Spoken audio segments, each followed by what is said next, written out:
Hello, stroke warriors and families everywhere. And welcome to another episode of Stroke Survivors, Stroke Warrior interviews. Today, our guest is Steve Scharf in Nova Scotia. Oh, I forgot the second part. Halifax, Halifax, Nova Scotia. Halifax, Nova Scotia, Canada. Correct. Welcome, Steve. How are you today? Very good, thank you. Good. Well, let's get right into it. When did your stroke occur? December 11th of 2008. Oh, you're a little longer than I am. I'm October this year. Will be Oh, nine years. no, okay. It'll be, yeah, 16 for me. Hard to believe. Yeah, it goes by too fast, right? Yeah, unfortunately. Well, uh, can you describe your first symptoms? Did you immediately realize that something was wrong? Uh, I, okay, so it happened when I was in the bathroom brushing my teeth. Didn't know what was going on. I just all of a sudden, uh, collapsed right on the ground. And didn't know what was going on. I couldn't move, so no idea what was going on. And luckily, my parents were home, so they heard the big thud on the bathroom floor. So they ran upstairs, but I still had no idea what was going on. I thought, oh, I fell. I said, okay, pull yourself over to the bathtub and use that to get up. But then I realized, oh, wait, I can't move. Mm, I can't do anything, and just you know my dad being a retired police officer, he knew. So luckily, when he ran upstairs, he knew what was going on right away. So I right. was lucky there, I guess. But Yeah, I didn't know. so many of us know what a heart attack is, but don't know what's going on with a stroke. No, and up here in Canada, it's only been probably the last 10 to 15 years where they've really amped up their ad campaigns towards stroke symptoms and uh, the Awareness. education behind Yeah, it. yeah. What type of stroke did you experience? The first one was an ischemic stroke, and 5 weeks later, I suffered a hemorrhagic stroke. Oh my gosh. Did they realize that you were having a stroke? I mean, did they identify a stroke the first time? Yes, they did. Yeah, Oh, okay. I was rushed to hospital right away, so they pretty much knew within number of hours. Yeah. What specific limitations did you face as a result of the stroke? Uh, a lot of physical limitations. I walk with a limp, and I have to wear an ankle foot orthosis on my leg in order to lift my foot. Okay. I actually lost my motor skills in my left hand, so I never regained those. So I also have limited sensation on the left side of my body, so Okay. that didn't come back. I actually lost complete vision in my left eye at first. It did come back at some point within the first few weeks. However, I did lose complete peripheral vision on the left side of both eyes. So that'll never come back. Yeah. And also, cognitively, I have deficits like problem solving, complex, critical thinking. Okay. Did did the hemorrhagic stroke make the symptoms from the first stroke worse? Well, I would say it erased any recovery that I had made since the first stroke.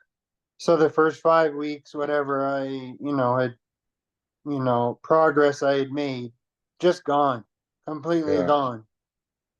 that's a shame.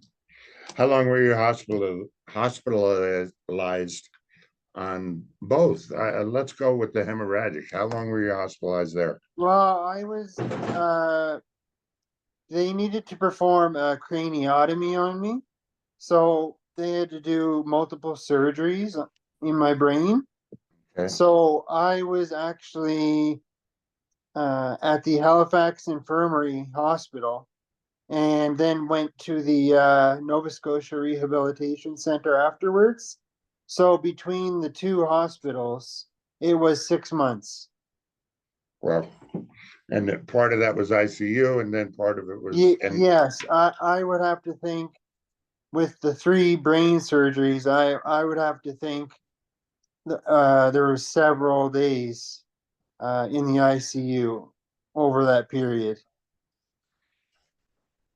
since the hemorrhagic stroke erased most of the ischemic recovery, let's talk about the recovery experience of the hemorrhagic. What was your initial recovery experience like? I mean, how long was it before you were realizing what the heck was happening? I mean, geez, with all those surgeries and everything. I, to be honest, I think it took at least a couple weeks. Since the stroke happened on December 11th, I don't really remember anything before Christmas. Okay. And even at Christmas, that's still pretty fuzzy to me. What happened. I kind of vaguely remember family being around my bed, but I mean, I don't think I really still at that point understood the extent of what had happened and why I was there. Yeah. I don't think it really occurred to me until probably January, to be honest. I was doing physiotherapy and I was walking in the parallel bars. And I remember the physiotherapist put the big mirror in front of the bars so you could look at yourself while you were walking. And I could see the big bloody incision on my head with the staples. And I thought, well, what is that? Why am I like cut open? Why is my skull part of my skull removed? So I really don't think it was until probably the new year of '09 till Yeah. I completely understood what had happened. Yeah. In hindsight, is there anything else you wish you could share about your stroke experience early on?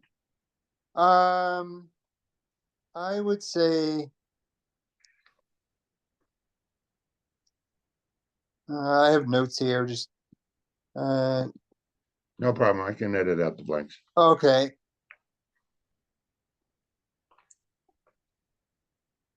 In hindsight, I look at it as a matter of early in that year, so the spring. Uh, I had an undiagnosed infection. It's called endocarditis, Oh my gosh. and it attacked my heart. And so I had all the symptoms of an infection. So fever, chills, and whatnot. And that started a good 6 months prior to the stroke. So eventually, over time, over the 6 months, it was just eating away at my heart valve. And eventually, part of the uh, infection broke off and broke a clot. Now, if that infection had have been detected uh, prior to the stroke, I likely wouldn't be in this position. So, hindsight is 2020 or 50-50, whatever it is. I look back at it and I say, had that been done, maybe I wouldn't be in this position or wouldn't be in as bad of a position. So there's a lot of, coulda, woulda, shoulda, right? Yeah. Yeah. I'm interested that you said that because one of the things I went through early on and for a long time was the anger of the woulda, could Yes, have, should have. anger. Yeah. I mean, you had to deal with that as well? Oh, yes, for sure. And especially at such a young age where I was 22 years old. I had just completed my undergrad in commerce at Dalhousie University in Halifax. So in May of that year, I had just started my job with the Nova Scotia Office of the Auditor General.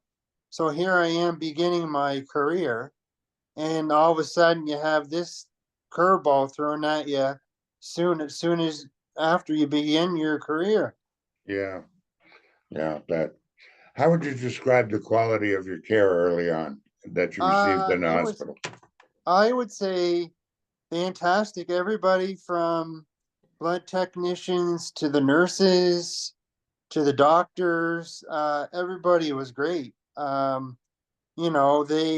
really made you feel at ease, and they made you feel at home, you know, because you weren't going to be home for a while. So Yeah. they made you feel like, okay, this is going to be your home for a while. So let's make it as comfortable as we can for you. Okay. Did did is there a difference between the when you went into inpatient rehab? How was that care going? Inpatient. Uh, so when I moved over to the rehab center, Right. uh, I think it was the therapist there, the physiotherapist, the occupational therapist. They really showed that they cared and that they wanted to help and make you uh, have as much progress made in terms of recovery. They Is it? really they really cared. Yeah. Did that caring? Did it come out as very communicative and educational for you? Very educational. Very informative too would be another way to put it. Yeah. Yeah. That's some of the frustration I went through. Is I didn't know anything. You know. No, exactly. You You know, and kind of for wonder. I'll be honest with you. I thought one day I was just gonna get up and walk normally. I thought, okay, one day I'll wake up, my limp will be gone. yeah, But I said, well, geez, that's obviously not gonna happen now. You're not just gonna wake up and all of a sudden your limitations are gone. yeah, yeah, exactly. And they just didn't tell us. I'm so glad you had so much information from yours. Do you have one of the things I was alone when I had mine, so I didn't have anybody around. Did you have someone assist you in remembering discussions with the medical staff or helping with questions? Yes, I was very lucky that my parents, they were around daily, almost the entire day. They'd even come for my therapies and Nice. they were around, so they were very dedicated and committed, and they were there every step of the way to help support me and help me, understand this or that, and could communicate with the doctors, issues at hand. Did you find that helped with your motivation as well? Yes, I think over time, my motivation definitely improved because I was more informed and, taught uh, different things and what's going to happen, what to expect. Because, at first you don't. You Yeah, don't, you think you're going to make a full recovery, but that's just not realistic. right. And they also set plateaus that you can break through as well. Correct. Yes. Yeah.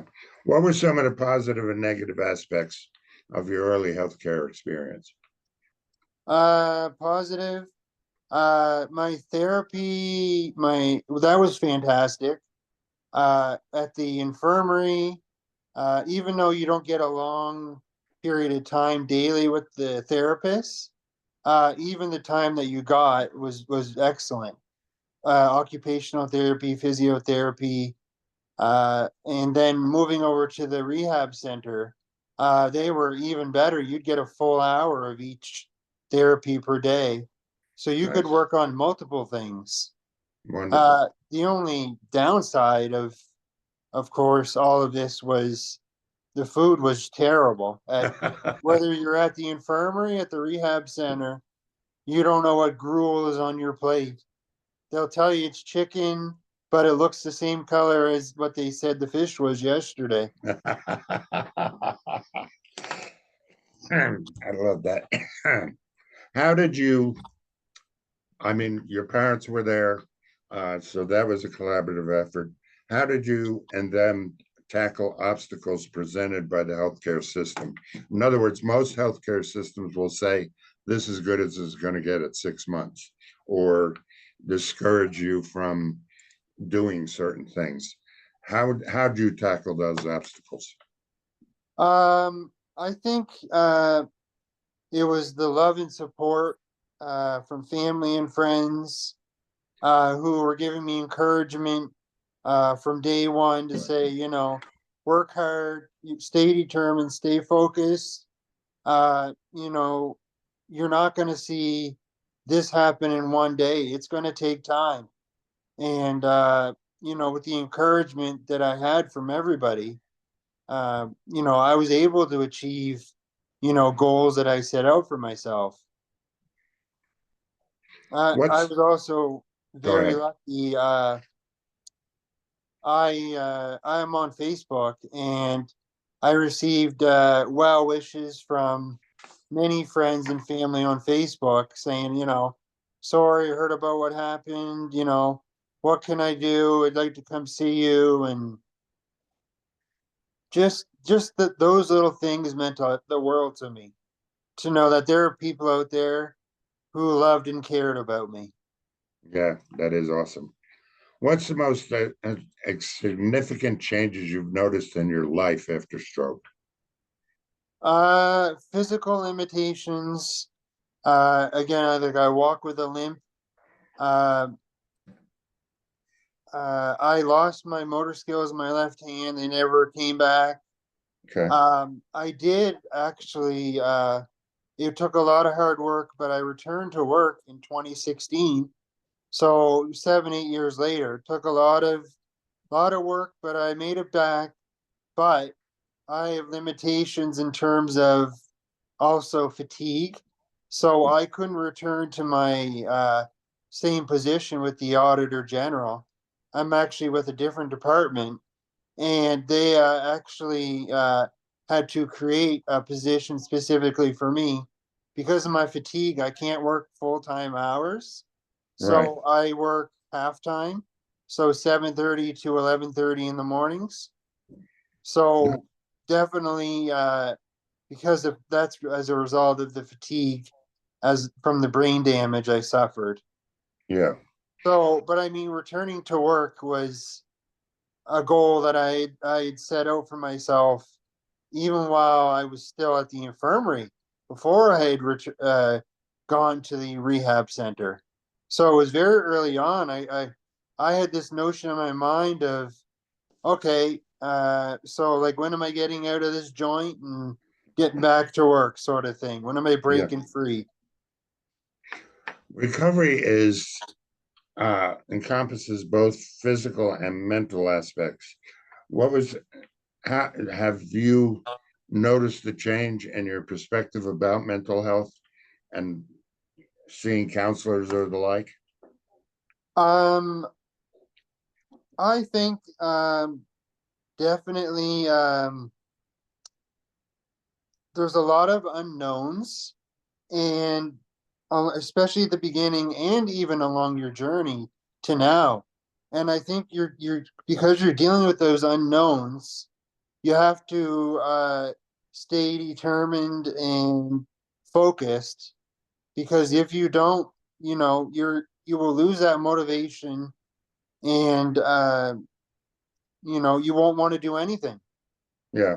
So I think there's obstacles like just not knowing things.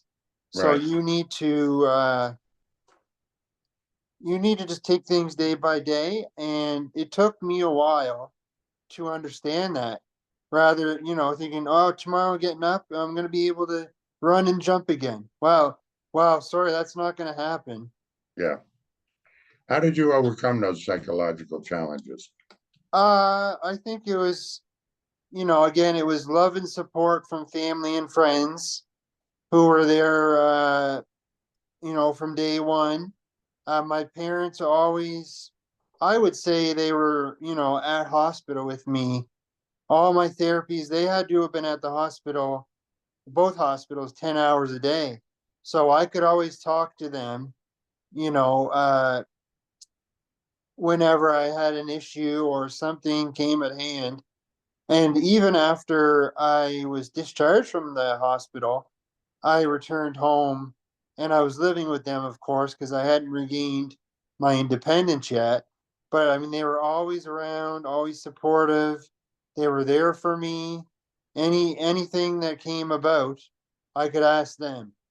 And Yeah. they were just just wonderful support. You couldn't have asked for better parents.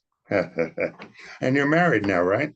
I am married. Yeah, I got married last uh August. Hard to believe she's put up with me for this long.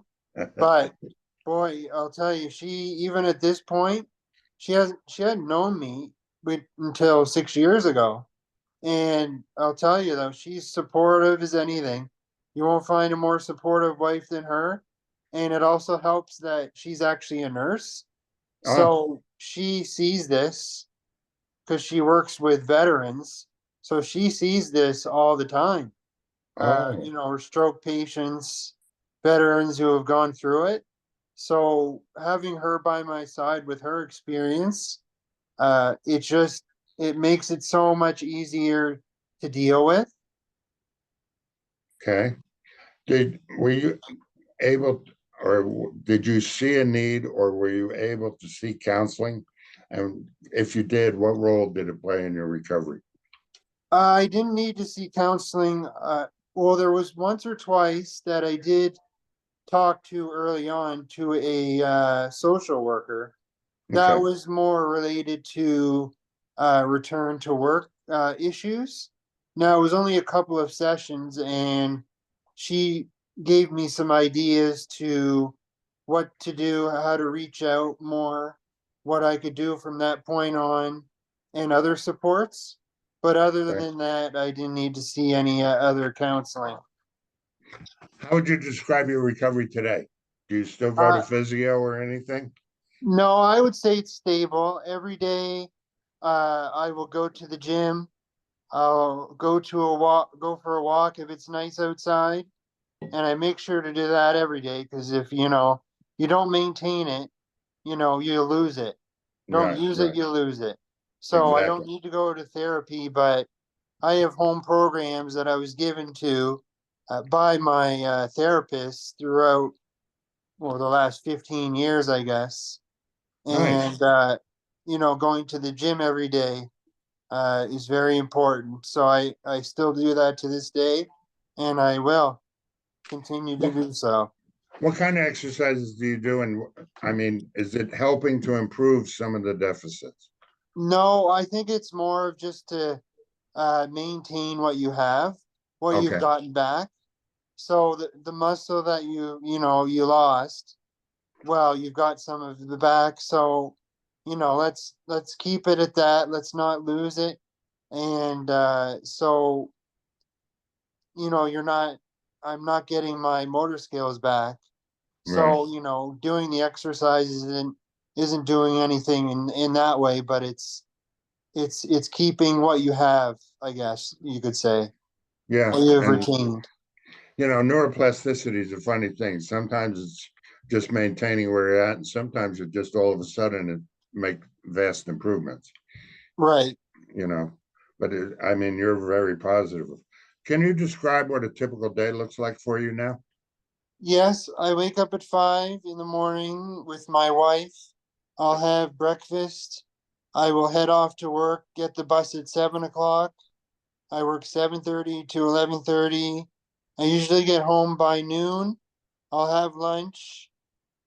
Typically, I'll have a short nap in the afternoon. When my wife gets home, we'll either go to the gym together or go for a walk. I'll have dinner. After dinner, might watch a little TV, and then bed by mid-evening. Nice. What's the best part of your day now? I would say, as cheesy as it sounds, waking up every morning next to my wife. That's not cheesy at all. That's a victory every day, isn't it? You could even just say waking up every day For is the a best lot part of of the us. day, because you know it's going to be a good day when you wake up. Yeah, exactly. We call it warriors achieving victories every day. Yes, that's right. What is the most challenging part of your day now, and how do you cope with it? I think the most challenging part is dealing with the fatigue. Now, I return to work, only half time. But that's still like for me with the damage that I suffered and the extent of it, uh, halftime was really the maximum, and I think any more than that would be pushing it. So I think somewhere towards the end of my workday, fatigue kicks in. So dealing with that towards the end of your workday uh, does does kind of stress you out. And in the afternoons, I'll need a nap to help deal with the fatigue. Yeah. In what ways has your stroke brought new rewards or lessons in your life? Well, I think it's made me realize how lucky we are. How you can't take things for granted, because one day it could all change in an instant, as it did for me. All right. So I think you have to realize how lucky you are to be alive. Well, thinking back how your life was before your stroke, and that's a long time ago. So, do you perceive yourself differently now as a person on this recovery journey? No, you know what? I don't think so, because uh, prior to the stroke, I was working at the office of the Auditor General. At that same time, I was doing my professional studies towards my chartered accountant designation. So while working, you're also juggling that with your professional studies. So I had to be very determined and focused on both work and my studies. So even to this day now, I'm still focused. I'm determined. I'm hardworking at everything I do, whether that's work, whether that's exercise, other activities of daily living. So I would say that I'm still the same person. I portray the same characteristics, and and I'm glad to be able to say that I'm lucky that I still can. That you're waking up every morning, right? Exactly.